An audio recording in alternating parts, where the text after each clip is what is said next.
Once again, all of you are most welcome to the class for making the kingdom culture and what we learn for the prophetic. परमेश्वर के नाम से आप सभी लोगों का अभिनंदन है कि परमेश्वर के नाम से आप नेक्स्ट क्लास में फिर कुछ भली बातें जो कि परमेश्वर के नाम से मेकिंग ऑफ अ मिनिस्ट्री या making of a profit, kingdom culture, इन सब के नीचे जो चीज़ें हैं उनको हम बड़ी ही गहराई के साथ सीख पाएँ। आइए हम परमेश्वर के नाम से एक छोटी सी दुआ के साथ आज के सेशन को स्टार्ट करते हैं। खुदावंद मेरे आसमानी बाप, मैं तेरा शुक्र तेरा धन्यवाद करता हूँ खुदावंद, आज फिर से खुदावंद ने ये मौका दिया कि तेरे बच्चों के साथ मेरे पिता परमेश्वर तेरी गहरी बातों को डिस्कस कर सके। मेरे पिता परमेश्वर, तूने जब खुदावंद ये क्लासेस को स्टार्ट करवाया, बहुत से लोगों के जीवनों में मेरे पिता परमेश्वर राइट डायरेक्शंस ऑफ लीडरशिप दिए मेरे पिता परमेश्वर, ताकि तेरे ही अनुसार वो चलकर तेरे बड़े नाम को ऊंचा कर सके मेरे पिता परमेश्वर। आज भी खुदावंद मुझे वो बोलने वाली ज़ुबान देना और सुनने वालों को वो मन देना जिससे खुदावंद वो सीख सकें खुदावंद, और आत्मिक स्तर पे खुदावंद तुझ में आगे बढ़ सकें खुदावंद। सारी आदर और महिमा तुझे यीशु के नाम से, आमीन। Praise the Lord, hallelujah. एक बारी फिर से आप सब लोगों का स्वागत है परमेश्वर के नाम से, और मैं बहुत ही एक्साइटेड हूँ कि आपको इन सेशंस के बीच में से लेकर जा रहा हूँ, क्योंकि मेरी एक्साइटमेंट इसलिए है क्योंकि ना ही आप इन चीज़ों के बारे में सीख रहे हैं, लेकिन जब मैं परमेश्वर के वचन के बारे में बोलता हूँ तो मैं भी बहुत सी चीज़ों को सीखता जाता हूँ, और परमेश्वर की गहरी बातें हो सकता है हमने पहले पढ़ी हों, लेकिन क्या होता है कि जब हम खुद भी उस बातों को एक टीचिंग के रूप में लेकर आते हैं तो अपने जीवन को डिसिप्लिन में करते जाते हैं और अपने में परमेश्वर में और ज़्यादा बढ़ते जाते हैं। आज मैं एक चीज़ को आपके सामने पेश करूँगा। एक समय परमेश्वर के दास जिनके द्वारा मैंने भी एक समय पे ये टीचिंग्स को प्राप्त किया, उनके पास एक परमेश्वर का एंजल आया in one of the encounters with the angel of God, कि वो बहुत सारे एंजल्स के साथ परमेश्वर के एंजल्स के साथ बातचीत और बहुत से ऐसे सवाल जवाब किया करते थे। परमेश्वर करे कि हमारे साथ भी ऐसा हो। जब हम इस टीचिंग में और ज़्यादा गहरे जाते हैं तो कोई ऐसे सवाल जो कि हमें पूरी दुनिया में से आंसर नहीं मिल रहा, तो परमेश्वर अपने एंजल्स को भेजे और हमें भी उन सवालों के उत्तर दे सके। तो परमेश्वर के दास ने उस एंजल से पूछा कि क्या परमेश्वर को इंसान की ज़रूरत है, यानी कि क्या परमेश्वर को इंसान की ज़रूरत है या इंसान को परमेश्वर की ज़रूरत है, और ये कितने दर्जे सही रहेगा कि परमेश्वर बहुत ही ज़्यादा इंसान को चाहता कि इंसान के बिना वो कुछ कर ही नहीं सकता। क्या ऐसा है कि नहीं? तो परमेश्वर के दास ने जब ये सवाल उस एंजल से, उस सुपरनैचुरल बीइंग से पूछा, तो एंजल ने उसको उत्तर दिया कि ये ऐसा नहीं कि परमेश्वर को इंसानों की बहुत ज़्यादा ज़रूरत है, लेकिन उससे भी ज़्यादा इंसान को परमेश्वर की ज़रूरत है। परमेश्वर अगर चाहे तो बिना इंसान के भी सब कुछ कर सकता है। आप जानते हैं मेरे प्रियो, परमेश्वर ने पूरे संसार को बिना इंसान के ही बना दिया था। जो परमेश्वर ये सारे कार्य को कर सकता है, क्या वो और बड़ी बड़ी चीज़ें, बहुत बड़े बड़े आश्चर्य कर्म और बहुत बड़ी बड़ी चीज़ें बिना इंसान के नहीं कर सकता क्या? हम अगर ऐसा सोचते हैं तो हम बहुत बड़ी भूल कर रहे हैं मेरे प्रियो। बहुत से लोग एक बहुत ही ज़्यादा प्राउड में आ जाते हैं और बहुत ज़्यादा इसमें अहंकार में आ जाते कि शायद परमेश्वर को हमारी बहुत ज़्यादा ज़रूरत है, और हम अगर नहीं होंगे तो परमेश्वर का काम शायद कोई भी नहीं कर पाएगा। मेरे प्रियो, एक मर्तबा परमेश्वर ने अपने वचन में लिखा कि अगर तुम नहीं बोलोगे तो पत्थर भी चिल्ला उठेंगे। तो परमेश्वर के पास उतनी ताकत और उतनी हिम्मत और उतनी सारी रिसोर्सेज हैं जिसके द्वारा वो अपने कार्य को पूरा कर सकता। लेकिन हम अपने आप को बहुत ही ज़्यादा सौभाग्यशाली समझें कि परमेश्वर हमारे द्वारा अपना काम करना चाहता है। ऐसा नहीं कि उसके बिना हो नहीं सकता, लेकिन फिर भी परमेश्वर इतना ज़्यादा अच्छा है कि वो हमारे द्वारा वो अपने कार्य को करना चाहता। इसी कारण परमेश्वर ने एक मनुष्य को बनाया। जेनेसिस में यानी कि उत्पत्ति में परमेश्वर ने एक इंसान को बनाया और कहा वो अच्छा है। और आज तक परमेश्वर उस समय से आज तक जब भी किसी को इस्तेमाल करना चाहता, आज तक यही वो देखता रहता कि क्या मैं इस इंसान को इस्तेमाल कर पाऊंगा, क्या अपने डिवाइन पर्पस के लिए इस इंसान को इस्तेमाल कर पाऊंगा। क्योंकि परमेश्वर चाहता कि जिस परमेश्वर के साथ अटैच आप हैं, वो परमेश्वर का नाम बहुत बड़ा है, और उस नाम के साथ जब आप अटैच हो जाते तो उस नाम में बहुत ज़्यादा गलत होने के चांसेस नहीं हो जाते। इसलिए बहुत हिसाब से परमेश्वर अपने मिनिस्टर्स को चूज करता है। God is self sufficient, he can do without anybody. बिना किसी के भी परमेश्वर सारे कामों को कर सकता है, क्योंकि वो सेल्फ सफिशिएंट परमेश्वर है। अब अगर हम जाने कि परमेश्वर के एक दास का बनना, एक हेडिंग दीजिए जिसमें लिखा है कि परमेश्वर के दास का बनना कैसा होता है।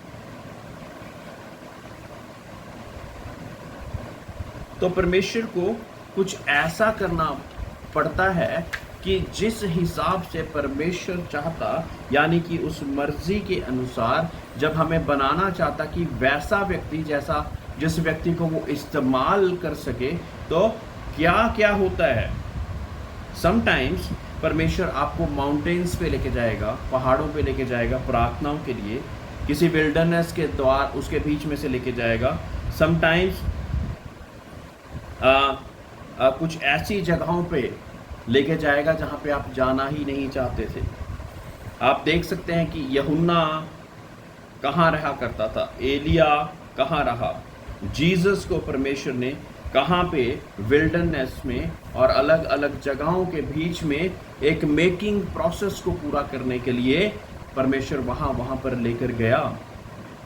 ये सारी चीज़ें परमेश्वर के मेकिंग प्रोसेस के लिए ज़रूरी है, ताकि आप उस परमेश्वर की उस धीमी आवाज़ को सुनना सीख सकें, और उसके अनुसार जब आप बन जाएं और एक बहुत बड़ी भीड़ भी हो और बहुत सारी टेम्पटेशंस भी हो, बहुत सारा ग्लैमर और बहुत सारी ऐसी वर्ल्डली चीज़ें हों, उनके बीच में से भी तब भी आप परमेश्वर की उस आवाज़ को और उस सौंदर्य को पहचान सकें, उस धीमी आवाज़ को पहचान सकें और उसी के अकॉर्डिंग अपने डिसीजंस को ले सकें।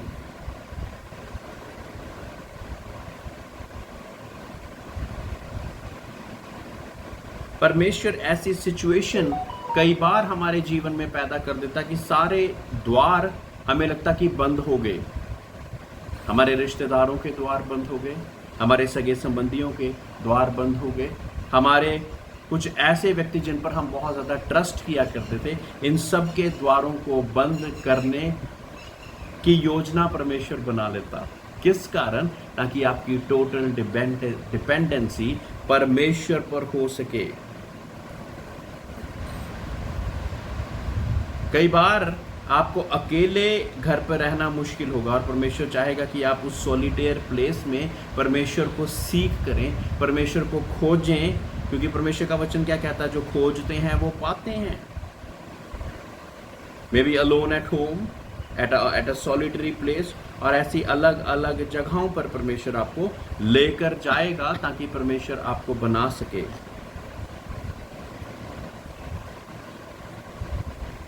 कुछ लोगों को दूसरे लोगों के साथ बहुत सारी बातें करना पसंद है, वो किसी से मिले बगैर रह ही नहीं सकते। मेरे प्रियो, ऐसे लोगों का परमेश्वर को बनाना बहुत मुश्किल हो जाता। क्योंकि every time they want to check the mobile phones, every time they want to talk to somebody, some or the other person, किसी ना किसी से वो बातचीत करना चाहते हैं। वो अकेले रहकर सिर्फ परमेश्वर की ओर ही ताकते रहें और खोजते रहें कि परमेश्वर क्या चाहता है, ऐसा उनके लिए बहुत ज़्यादा मुश्किल होता है। ऐसे लोगों को परमेश्वर का बनाना काफ़ी मुश्किल हो जाता है। ऐसा नहीं कि परमेश्वर बनाता ही नहीं, लेकिन मुश्किल हो जाता, क्योंकि पहले तो ये सारी चीज़ों को करेक्ट करने की ज़रूरत पड़ती और फिर परमेश्वर का मेकिंग प्रोसेस उनके बीच में स्टार्ट होता। May be a profit. अब जब यहाँ पे मैं एक प्रॉफिट बोल रहा हूँ तो मेरे प्रियो, एक भविष्यवक्ता जो कि बाइबल के अनुसार, मेरे प्रियो, बाइबल में मूसा को, अब्राहम को भी एक प्रॉफिट के रूप में गिना गया है। आप जानते हैं क्यों? क्योंकि वो परमेश्वर के सर्वेंट्स थे। यहाँ पे सिर्फ प्रॉफिट उसको गिना जाता है जो कि सिर्फ प्रोफेसीज करता है या दूसरे लोगों के लिए भविष्यवाणियाँ करता है। लेकिन परमेश्वर का ये जो टाइटल है ये बहुत बड़ा है। मैं कहूँ कि प्रोफेटिकल ट्रेनिंग चल रही है तो सब लोग कहेंगे कि प्रोफेटिकल ट्रेनिंग तो कभी हो ही नहीं सकती, ऐसी कोई चीज़ ही नहीं। लेकिन इसको अगर हम देखें तो making of A minister of God, परमेश्वर का एक नबी, परमेश्वर का एक दास कैसे बनता है, इसको ऐसी हेडिंग देकर अगर हम चलेंगे तो शायद आप अच्छी रीति से इसको सीख सकें। जब आपको परमेश्वर किसी इंडोर या सॉलिटेयर प्लेस में रखता तो वहां पे परमेश्वर आपको कुछ ना कुछ सिखाना चाहता, कुछ ना कुछ भेद की बातों को बताना चाहता। मेरे प्रियो, आप एक मार्केट प्लेस में होकर परमेश्वर के बारे में सीखना चाहें तो ऐसा नहीं हो सकता, मुश्किल है। आप खुद अंदाजा लगाइए कि जहाँ पे आपके आस पड़ोस में कितनी चीज़ें डिस्ट्रैक्शन में है। कोई सब्जी वाला चला रहा है, कोई कपड़े वाला बहुत अच्छी अच्छी चीज़ें, ड्रेसेस आपके सामने पेश कर रहा है, कहीं पे कोई खाने की वस्तु है। I am just demonstrating the place which is a market place, जहाँ पे एक मार्केट प्लेस है। और ऐसी जगह पर आप सोचें कि यहाँ पे परमेश्वर मेरा मेकिंग प्रोसेस स्टार्ट करे, मुझे कुछ सिखाए, तो कहाँ से सिखाएगा? बहुत से लोग जो इन्हीं चीज़ों में उलझे रहते हैं, वहाँ पे परमेश्वर का कार्य कैसे हो पाएगा? परमेश्वर आपको कुछ सिखाना चाहता, वो भेद की बात जो कि परमेश्वर चाहता कि आप सीख सकें। समटाइम्स आपकी जॉब चली जा सकती जब परमेश्वर आपको सिखाना शुरू करे। कई बारी आपका बिजनेस चले जाएगा क्योंकि परमेश्वर उस समय पे आपको कुछ सिखाना चाहता है। और ये सारी चीज़ें take it as okay with God. आपको ऐसी जगह पर परमेश्वर लेकर जाना चाहता जहां पे सिर्फ आप और परमेश्वर हो, कोई और नहीं, न भाई न बहन, sometimes no husband no wife, और कभी कोई भी नहीं, लेकिन सिर्फ आप और परमेश्वर हो। जहां पर वहां पे परमेश्वर आपके मेकिंग प्रोसेस को स्टार्ट करना चाहता, वहां पे आपको सिखाना चाहता वो सारी चीज़ें जो कि परमेश्वर के नाम से आपको बनाएंगी और वो व्यक्ति बनाएंगी जिसको परमेश्वर प्यार करता, और वो डिवाइन डेस्टिनी जो कि आप ही के लिए परमेश्वर ने बनाई गई, वो आपको वहाँ पे आपको सिखाना शुरू करेगा, ताकि आप वहाँ पे सीख सकें कि कौन सी ऐसी चीज़ है जो कि परमेश्वर केवल मेरे ही द्वारा करवाना चाहता है। Sometimes there are some people that can learn only through pain. कुछ लोग हैं जो कि सिर्फ जब तक कोई दर्द नहीं होता तब तक कोई चीज़ को सीखते नहीं। जब कोई दर्द होता है तभी किसी चीज़ के बीच में से उनको मुकाशवा मिलता है, रेवलेशन मिलता है, तभी वो सीख पाते परमेश्वर के उस बड़े भेद को, तभी वो सीख पाते। Hunger,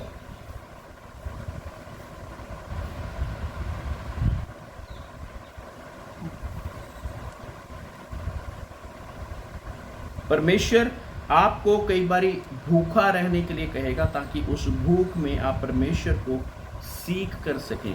fasting, for example fasting में, और परमेश्वर के अनुसार हम ये सीख सकें कि when we die to flesh then only we can live in Christ. मेरे प्रियो, एक बारी फिर से बोलूँगा, जब हम हंगर के द्वारा, एक फास्टिंग के द्वारा इस चीज में परमेश्वर के सिखाने के स्थान पर बैठते, तो परमेश्वर हमें वहां पे ये सिखा रहा होता है कि हम हंगर में, भूख और प्यास के बीच में से भी जब हम अपनी फ्लैश, ये सारी चीजें किसको चाहिए? फ्लैश को चाहिए, है ना, हमारी देह को चाहिए। देह को भूख प्यास ये सारी चीजें लगती हैं, लेकिन वहां पर परमेश्वर हमें ये सिखाना चाहता कि इसके बिना भी परमेश्वर के द्वारा हम जिंदा रह सकते हैं।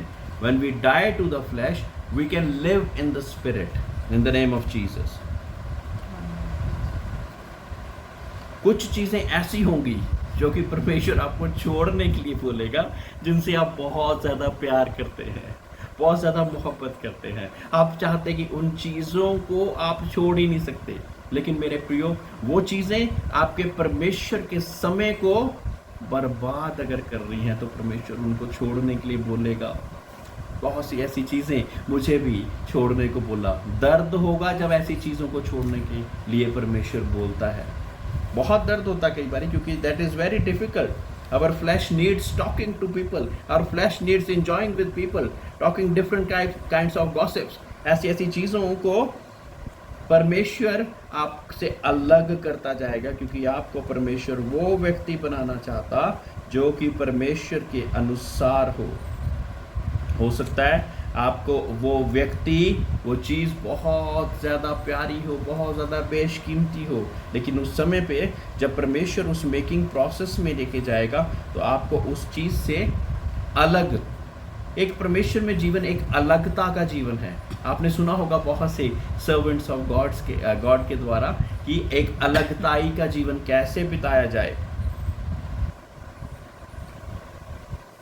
इस समय पे हो सकता है उस व्यक्ति से, उस चीज से जुदा होकर आप बहुत ज्यादा रोएं भी और ये कहें कि परमेश्वर ये समय कैसा आ गया मेरे पास, ऐसा क्यों हो रहा है मेरे साथ। जो मिस्टेक हम करते अक्सर, परमेश्वर के दास लोग, जब ऐसा मेकिंग प्रोसेस चलता, हम उस मेकिंग प्रोसेस को एंड्योर नहीं कर पाते, यानी कि उस मेकिंग प्रोसेस को सह नहीं पाते, और उसी वजह से उसके बीच में से जब परमेश्वर ले जाना चाहता तो हम जाते भी नहीं,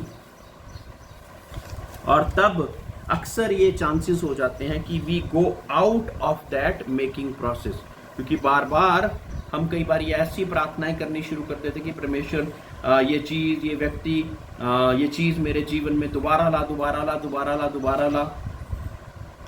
वो चीज़ तो आ जाएगी, लेकिन परमेश्वर उस करीबी के साथ आपको सिखा नहीं पाएगा जिस हिसाब से परमेश्वर चाहता। मेरे प्रियो, बहुत सारी चीज़ें हमारे मेकिंग प्रोसेस में हमारे ऊपर डिपेंड करती हैं, लेकिन क्या हम अपने संपूर्ण मन से, अपनी ताकत से, सारी शक्ति से, क्या हम परमेश्वर पे डिपेंड होकर ये चाहते कि परमेश्वर जैसा तू चाहता है वैसा बना। ये वर्ड कहना एक छोटी सी लाइन है, लेकिन बहुत ज़्यादा मुश्किल है। देह प्राण आत्मा, तीन सारी चीज़ें जो हैं हमारे बीच में साथ चलती रहती, ये हमेशा हमारे अगेंस्ट कार्य करने को चलती रहती। दूसरा कुरिन्थियों 4 की 10 और 12 आयत, कोई पढ़ दे जोर से। मैं पढ़ता हूं। दूसरा कुरिन्थियों 4 की 10 से 12। हम यीशु की मृत्यु को अपनी देह में हर समय लिए फिरते हैं कि यीशु का जीवन भी हमारी देह में प्रकट हो, क्योंकि हम जीते जी सर्वदा यीशु के कारण मृत्यु के हाथ में सौंपे जाते हैं कि यीशु का जीवन भी हमारे मरणहार शरीर में प्रकट हो। इस प्रकार मृत्यु तो हम पर प्रभाव डालती है और जीवन तुम पर। Praise Lord. दूसरा कुरिन्थियों 4 की 10 से 12 मैं भी एक बारी दोबारा से पढ़ूंगा। हम यीशु की मृत्यु को अपनी देह में हर समय लिए फिरते हैं कि यीशु का जीवन भी हमारी देह के बीच में प्रकट हो। मेरे प्रियो, अगर अपनी देह में हम यीशु, अपने आप को मारकर यीशु का जीवन लिए फिरते हैं और यीशु की मृत्यु को याद करते हुए उसको लिए फिरते हैं, तो क्या होगा? हम, मेरे प्रियो, वो ऐसी कोई भी बात नहीं करेंगे जो कि शारीरिक हो। क्योंकि हम जीते जी सर्वदा यीशु के कारण मृत्यु के हाथ में सौंपे जाते हैं कि यीशु का जीवन भी हमारे मरणहार शरीर में प्रकट हो। मेरे प्रियो, जब तक हम अपने शरीर को, उसकी लालसाओं को, उसकी अभिलाषाओं को मार कर प्रभु यीशु मसीह में जीना नहीं सीखते, तब तक हम कहेंगे कि मैं खुद ही जी रहा हूँ। अभी परमेश्वर यीशु मसीह ने मुझ में जीना नहीं शुरू किया। जब प्रभु यीशु मसीह मुझ में जिएगा तो मेरा अपना आप मर जाएगा और मैं यीशु की मृत्यु को अपने साथ लिए फिरूंगा, क्योंकि वो मृत्यु मेरे लिए एक परमेश्वर में एक नया जीवन है। Praise the Lord. मैं विश्वास करता हूं इस बात को आप समझ पाए, काफी गहरी बात है। इस प्रकार मृत्यु तो हम पर प्रभाव डालती है और जीवन तुम पर, परमेश्वर के जीवन के बारे में, जो कि परमेश्वर के अनंतकाल का जीवन है, जो कि यीशु मसीह में हमको मिला, और हमारी अपनी देह की, अपने प्राणों की, अपनी इच्छाओं की मृत्यु होकर जो परमेश्वर में जीवन जीना है, उसके बारे में ये बताया गया है। परमेश्वर की जीवन हमारे अंदर में से निकलकर हम चलते फिरते परमेश्वर यीशु मसीह के अनुसार, उसी के अनुसार हम चलते फिरते नजर आएंगे। We will be able to identify the death and suffering so that you can identify glory and power. मेरे प्रियो, ये बहुत ज़्यादा गहरी बात है। जब तक आप यीशु मसीह की मृत्यु को और उसकी सफरिंग को आइडेंटिफाई नहीं कर पाओगे अच्छी रीति से, तब तक आप उस ग्लोरी और उस पावर में, जहाँ पे परमेश्वर आपको इस्तेमाल करना चाहता है, उसके बीच में इस्तेमाल नहीं हो पाओगे। बहुत से लोग बिना उसकी डेथ और सफरिंग को रियलाइज करे हुए एक पावर और ग्लोरी की मैनिफेस्टेशन चाहते हैं। मेरे प्रियो, आप रॉन्ग चल रहे हैं, ऐसा नहीं होता है। You need to understand the identity of death and suffering of Christ, कि परमेश्वर किस तरह से मेरे लिए मरा, मेरी सारी ऐसी चीजों के लिए जो कि परमेश्वर के अनुसार नहीं थी, वो उन चीज़ों को हमने भी अपने जीवन में जब हम मारते जाएंगे, तब हम परमेश्वर की ग्लोरी और पावर को अपने जीवन में से मैनिफेस्ट होते हुए देखेंगे। सभी लोग आजकल 3 महीने में, 6 महीने में, 8 महीने में, 2 साल में प्रॉफिट बनना चाहते हैं। मेकिंग प्रोसेस में से जाना ही नहीं चाहते, उसकी डेथ और उसकी सफरिंग में, यानी कि अपनी शारीरिक अभिलाषाओं में वो सफरिंग्स जो कि शारीरिक हैं, उसके बीच में से निकल कर नहीं जाना चाहते और अपने मेकिंग प्रोसेस को अधूरा रखते हैं।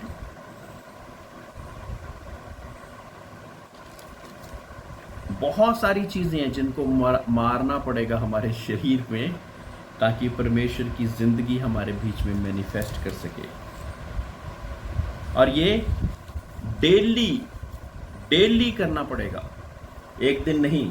जब तक परमेश्वर का स्वभाव हमारे बीच में से झलकना ना शुरू हो जाए, तब तक इस प्रोसेस को हमें डेली करना पड़ेगा।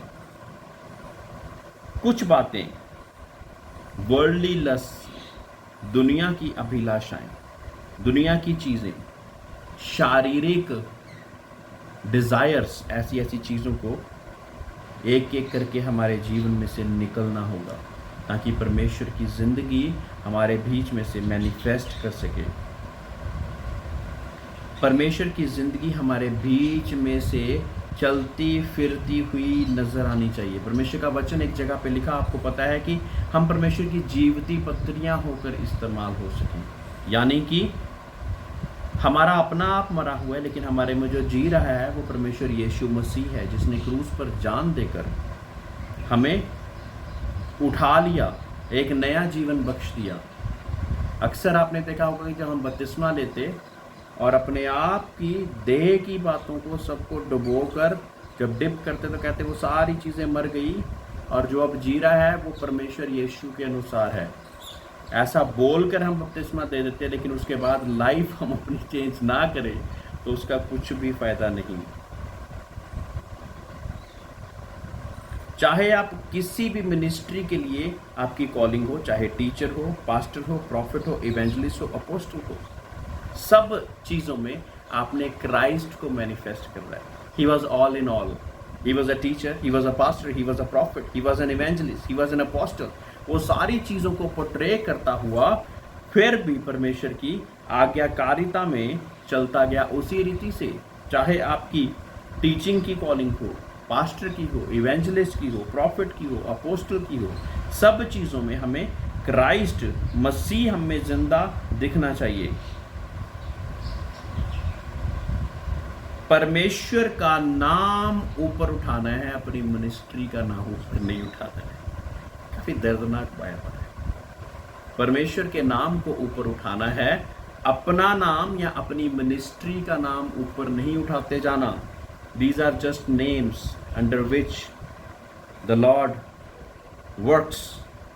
बिना परमेश्वर के ये नाम कुछ भी नहीं है, ये कुछ भी नहीं है ये नाम बिना परमेश्वर के। आपका बहुत ही ज़्यादा महत्वपूर्ण रोल होता है जब हम ये कहते हैं कि मैं अपने आप परमेश्वर यीशु मसीह में अपने आप को मारता जा रहा हूँ, ताकि परमेश्वर का जीवन मुझ में से झलक सके।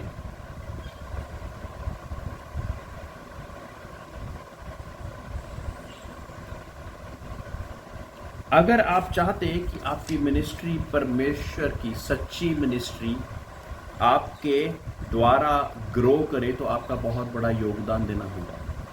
यानी कि आपको अपना आप एक एक करके सारी फ्लैशली चीज़ों को, दे मस्ट ऑल डाई, उनको सबको मारकर परमेश्वर के सामने उभावता हुआ बलिदान रूप में हमें पेश करना है। और कौन सी ऐसी चीजें होंगी जब परमेश्वर आपको बना रहा होगा? परमेश्वर कुछ चीजों को, कुछ असाइनमेंट्स को आपको देगा जो कि आपके लिए हो सकता है कि बहुत ही अनरीजनेबल हो। आपको लगेगा कि ये क्यों ही करना है। ये सवाल आपने नहीं पूछना, क्योंकि परमेश्वर ने कहा है इसलिए कर देना है। तब आप परमेश्वर की ओबीडियंस में उसके अनुसार चल पाएंगे। There must be some things जो कि हमें बहुत ही ज़्यादा फुलिश लगेंगी, लगेगा कि ये तो बहुत ही ज़्यादा कोई मतलब ही नहीं इनका। फिर भी आप उन चीज़ों को जब करते जाएंगे, तब परमेश्वर स्लोली एंड ग्रेजुअली अपने सही टास्क तक आपको पहुंचा देगा। अगर हम परमेश्वर के मेकिंग प्रोसेस में वो जो शुरुआत की जो चीज़ें हैं, जो परमेश्वर कहता, हमें लगता कि उसका कोई भी मायना नहीं है, अगर हम नहीं करते तो हम परमेश्वर के उस मेकिंग प्रोसेस को स्लो डाउन कर देते हैं। इतने साल क्यों लग गए परमेश्वर, मैंने तो मिनिस्ट्री के लिए मेरी बुलाहट है। ऐसे ऐसे सवाल आप करते हैं। मेरे प्रियो, वो आप ही की वजह है, कोई और वजह नहीं है।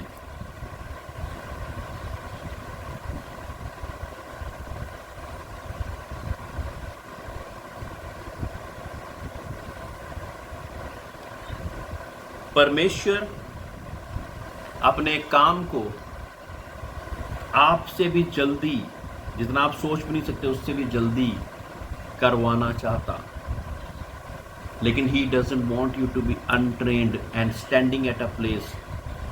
अनट्रेन्ड होकर एक जगह पे परमेश्वर आपको खड़ा नहीं करना चाहता। वो परमेश्वर आपको बनाकर वहां पे खड़ा करना चाहता है, जहां पे आप ओबीडियंस के बीच में परमेश्वर के अनुसार चल सकें। जब आपको ऐसी अलग अलग चीज़ें परमेश्वर करने को कहता स्टार्टिंग में, तो वो सिर्फ आपका परमेश्वर के प्रति प्यार क्या है वो जानने की कोशिश कर रहा।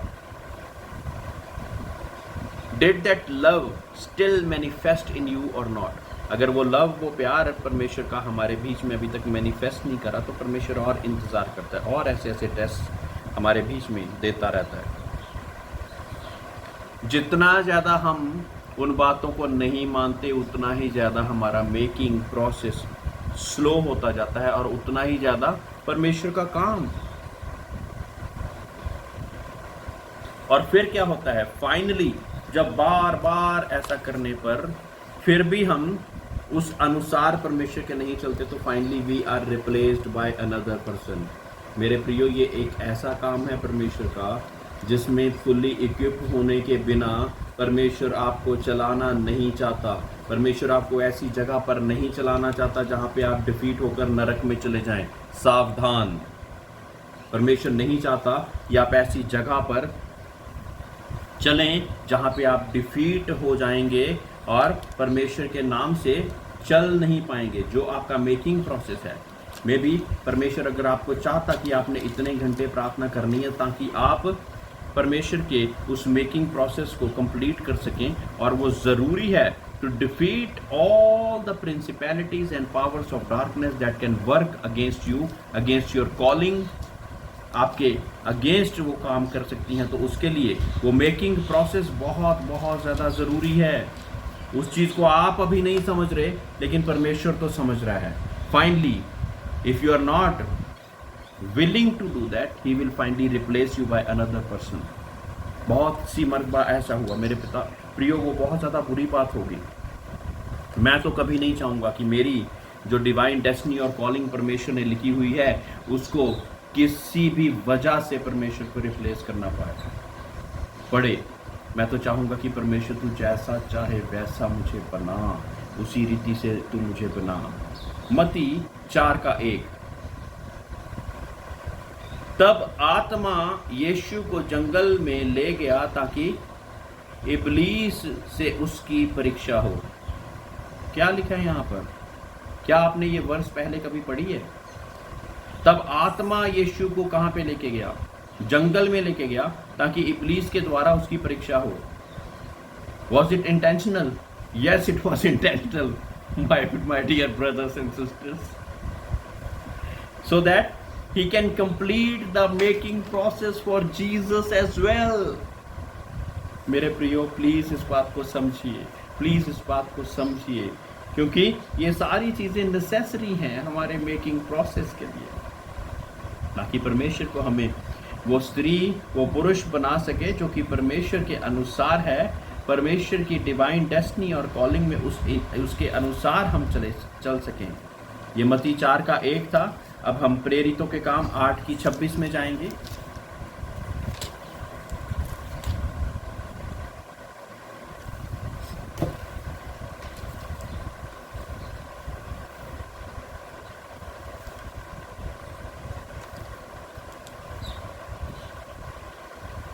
वहां यूं लिखा, फिर प्रभु ने एक स्वर्गदूत ने फिलिप्पुस से कहा, उठ और दक्षिण की ओर उस मार्ग पर जा जो यरूशलेम से गाजा को जाता, ये रेगिस्तान मार्ग है।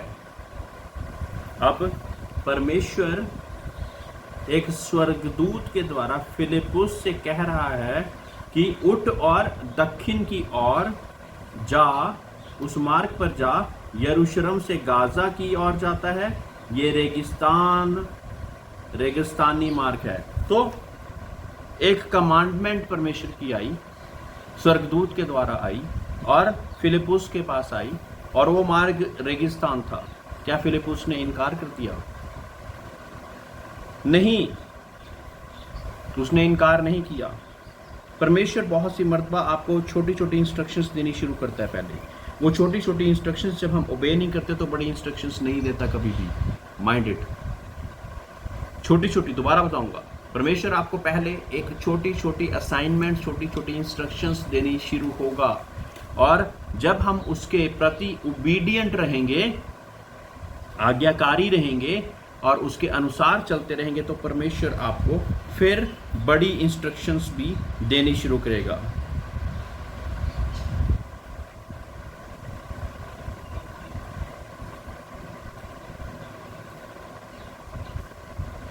आपकी calling sometimes may require you to leave your job, leave whatever you doing.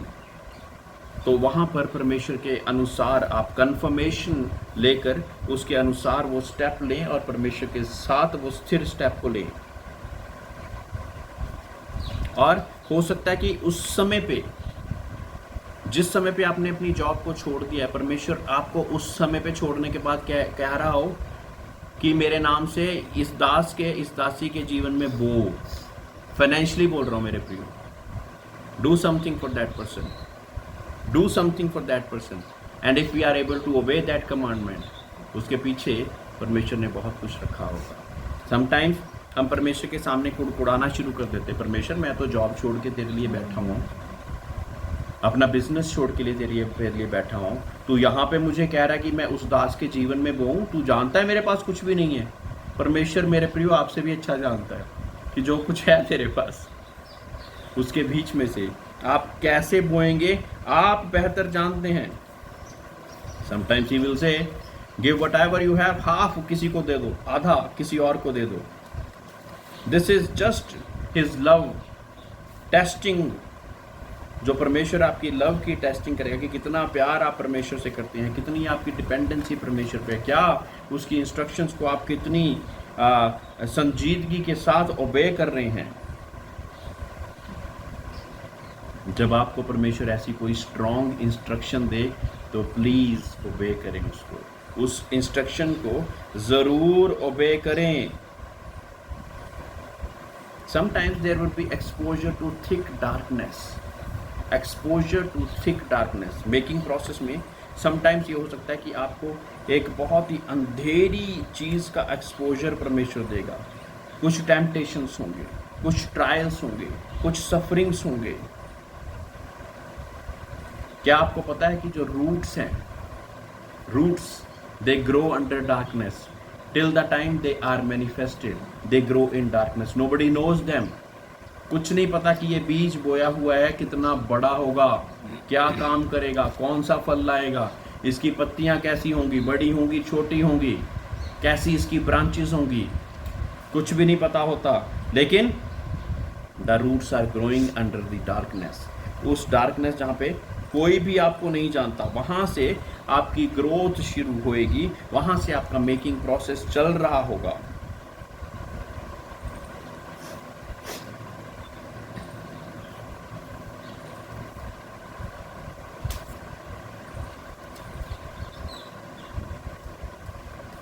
तो परमेश्वर के द्वारा ये जो मेकिंग प्रोसेस है, इसको हमने किसी भी रीति से स्टॉप नहीं होने देना मेरे प्रियो, क्योंकि ये परमेश्वर का बहुत ही अच्छा मज़ेदार एक एक्सपीरियंस है, जिससे हम जान सकते हैं कि परमेश्वर हमको बना रहा है, परमेश्वर हमें सुधार रहा है ऐसी ऐसी चीज़ों के बीच में से। हंगर, अफ्लिक्शन, सफरिंग, ट्रायल्स, ये सारी चीज़ें they are all part of the making process. आपको पता है हमारे मसीह जन कमज़ोर क्यों होते हैं? क्योंकि वो ये सारी चीज़ों के बीच में से निकले नहीं, अपने आप से एकदम से प्रॉफिट बन गए, पास्टर बन गए, और जब फिर उस समय पे ये सारी चीज़ें होती हैं हमारे ऊपर, तो बहुत से लोग डामाडोल हो जाते। मेरे प्रियो, उस समय पे अगर ऐसी चीज़ें हों तो आप सोचो कि आपके ऊपर कितनी सारी आंखें होंगी, वो सारों के ठोकर का कारण आप बन जाएंगे। इसलिए ही परमेश्वर आपको पहले उस मेकिंग प्रोसेस के बीच में से अच्छी रीति से ले जाना चाहता है, so that you are not a weak Christian, you are not a weak Christian, you are not a weak Christian but a strong and mighty in Jesus Christ.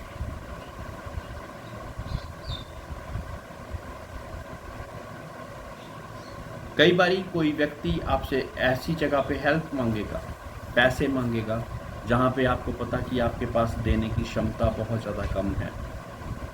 May be God has sent that person, और जब आप उस काम को करते हुए एक शांति में हैं, आसान नहीं है ये काम, जब आप वो काम करते हुए भी फिर भी शांति में हैं, तो आप ये जान पाएं कि आपके जीवन में परमेश्वर का कार्य शुरू हो चुका है। आप जानते हैं कि ये मैं अगर दे भी दूंगा तो वो स्वर्ग और पृथ्वी पे बनाने वाला परमेश्वर मेरी ज़रूरतों को जानता है। You will be still at peace. और लोग आपको देख के दे विल मार्वेल, वो अचंभित होंगे कि ऐसा कैसे, तेरे पास खुद है नहीं, तू कई लोग कहेंगे तुम्हारा दिमाग ठीक है कि तुम फिर भी इस जगह पर किसी की हेल्प कर रहे हो, फिर भी मुस्कुरा रहे हो।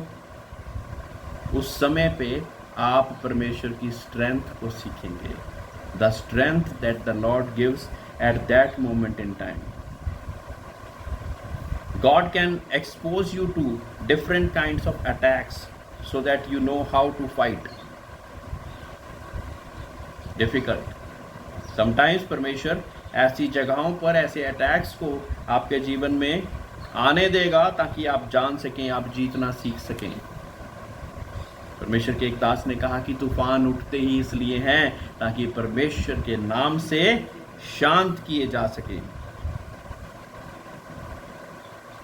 मेरे प्रियो, ये जान लीजिए कि हर एक उस अटैक के बीच में आपकी जीत निश्चित है जब आप परमेश्वर के साथ हैं। आपकी जीत निश्चित है जब आप परमेश्वर के साथ हैं। तो आपको ये जीत का स्वभाव पहने रहना है। I am the winner in Jesus Christ. चाहे आप एक टेरिबल बैटल के अंदर हैं, तब भी आपने परमेश्वर के नाम से एक विनर का मुकुट पहन के ही चलते फिरते रहना है, क्योंकि आपको परमेश्वर ने जयवंत से बढ़कर यीशु में बनाया है। पहला शमूएल 18 10 और 11वीं आयत।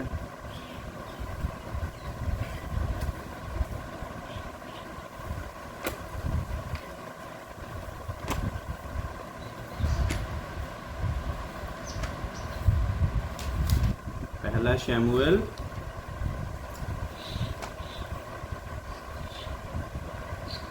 18 और उसकी 10 और 11 आयत।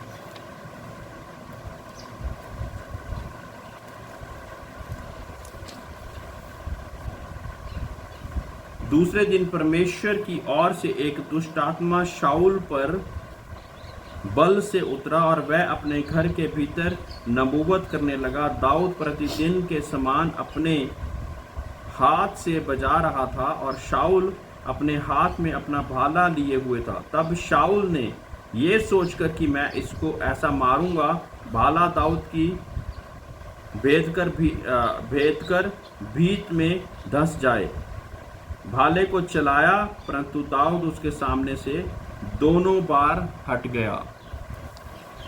अब दाऊद को परमेश्वर ने एक राजा होकर शाऊल की जगह पर ठहराया। अब जब वो दुष्ट आत्मा शाऊल पर आई तो उसने दाऊद को अटैक करने की कोशिश करी, घबराने के लिए, ताकि वो घबरा जाए। और उसने तो कोशिश इसलिए करी थी कि वो मर ही जाए। परमेश्वर ने उसको मरने तो देना नहीं था, लेकिन हो सकता था कि कोई ना कोई व्यक्ति घबरा जाए ऐसी स्थिति में। किसी ने भाला फेंक दिया, किसी ने कोई अटैक कर दिया, हम घबरा जाएं। लेकिन मेरे प्रिय, परमेश्वर आपको इतना कमज़ोर बनाना नहीं चाहता। परमेश्वर आपको एक जयवंत की संतान होकर परमेश्वर बनाना चाहता है। बहुत से भजन संहिता के गीत दाऊद ने एक दर्द के बीच में लिखे हैं, और अगर वो दर्द के बीच में से ना गुजरा होता तो एक ब्लेसेड व्यक्ति ना कहलाता कि एक ऐसा व्यक्ति जो कि परमेश्वर के मन के अनुसार है, परमेश्वर के मन के अनुसार वो व्यक्ति। डिट्रोनॉमी चैप्टर 8 और 3, व्यवस्था विवरण चैप्टर 8 और उसकी 3री आयत।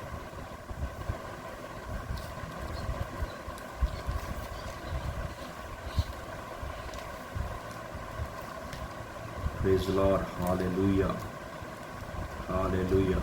मैं विश्वास करता बहुत सी चीज़ें आज सीख रहे हैं।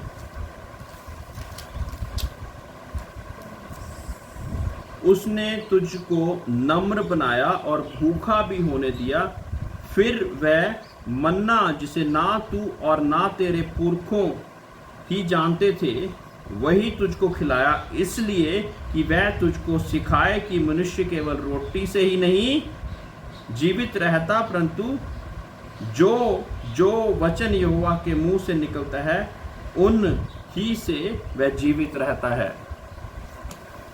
हर एक बार परमेश्वर के लोगों को इसी हिसाब से परमेश्वर बनाते गए, ताकि परमेश्वर के नाम से हम एक जयवंत की संतान बनकर नजर आएं।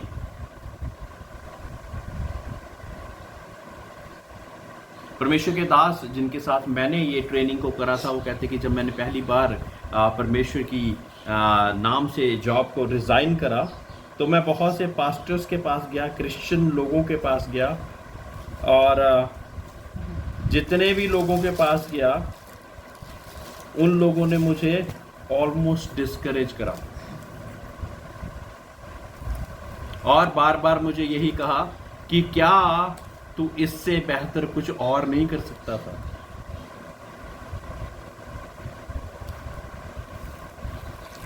और उस वजह से मैं ऐसी स्थिति में आ गया जहां पे मैं ना तो पास्टर्स से बात कर सकता था, ना किसी लोगों से, और ना ही किसी अपने सगे संबंधी, किसी रिश्तेदार के साथ। परमेश्वर मुझे बना रहे थे। इस समय पे एक डू और डाई सिचुएशन थी मेरे प्रियो, या तो मैं परमेश्वर में कुछ करूं या मर जाऊं, ऐसी स्थिति मेरे ऊपर आ गई, क्योंकि कोई भी मेरा साथ नहीं।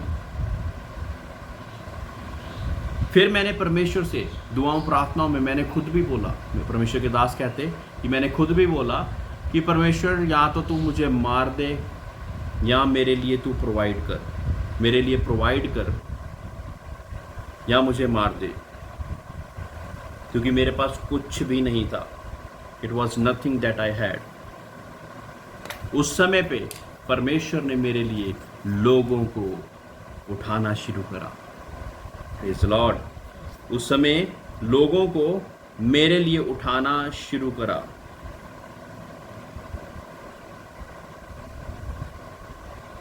कई बार विश्वास इस कारण कार्य नहीं करता क्योंकि हम एक सेकंड ऑप्शन चूज करने के लिए पहले से प्लान बना चुके होते हैं। मेरे प्रियो, प्लीज इस प्रिंसिपल को अंडरस्टैंड करें। When we always have a second option, we think of a second option always, then most of the time the faith would not work. अगर ऐसा होगा तो ठीक है, अगर नहीं होगा तो मैं कुछ ये कर लूंगा या वो कर लूंगा, ऐसे कुछ सोच के हम परमेश्वर के सामने आते हैं। आपका विश्वास तब कार्य करेगा जब आप केवल और केवल परमेश्वर पर ही भरोसा रखते हैं और किसी पर भरोसा नहीं रखते। This is how your faith grows. I hope you are learning a new definition today of faith. और परमेश्वर के दास कहते हैं कि इसी फेथ के प्रिंसिपल के साथ मैं आज तक जी रहा हूं, जो उस समय पे परमेश्वर ने मुझे सिखा दिया। आज हम भी इस प्रिंसिपल को सीख के परमेश्वर में आगे बढ़ सकें। आज के लिए इतना ही। परमेश्वर आप सब लोगों को बहुत आयत से बरकत दे। एक छोटी सी दुआ के साथ मैं समाप्त करूंगा। खुदावंद मेरे आसमानी पाक, बहुत सी अच्छी बातों को तूने सीखने का मौका दिया, बहुत सी बातें जो कि हमारे शरीर के लिए कठिन, लेकिन मेरे पिता परमेश्वर तेरी आत्मा के द्वारा बड़ी सामर्थ्य को रिसीव करें कि खुदावंद उसके अनुसार चल सकें, so that we are able to complete the making process। जो व्यक्ति, जो स्त्री, जो पुरुष तू हमको बनाना चाहता, वैसा हम बन सके मेरे पिता परमेश्वर, और तेरे बड़े कार्य को कर सके मेरे जिंदा परमेश्वर खुदावंद। मैं तेरा शुक्र करता, तेरा धन्यवाद करता कि खुदावंद इस टीचिंग को आज फिर तेरे दास दासियों के बीच में तूने कंडक्ट करने का मौका दिया मेरे पिता परमेश्वर, और अपने दास को भी, बोलने वाले को भी और सुनने वालों को भी, दोनों को तू ब्लेस कर रहा। मैं तेरा शुक्र, तेरा धन्यवाद करता। कल तक की क्लास के लिए सबको तू बरकत देना मेरे पिता परमेश्वर।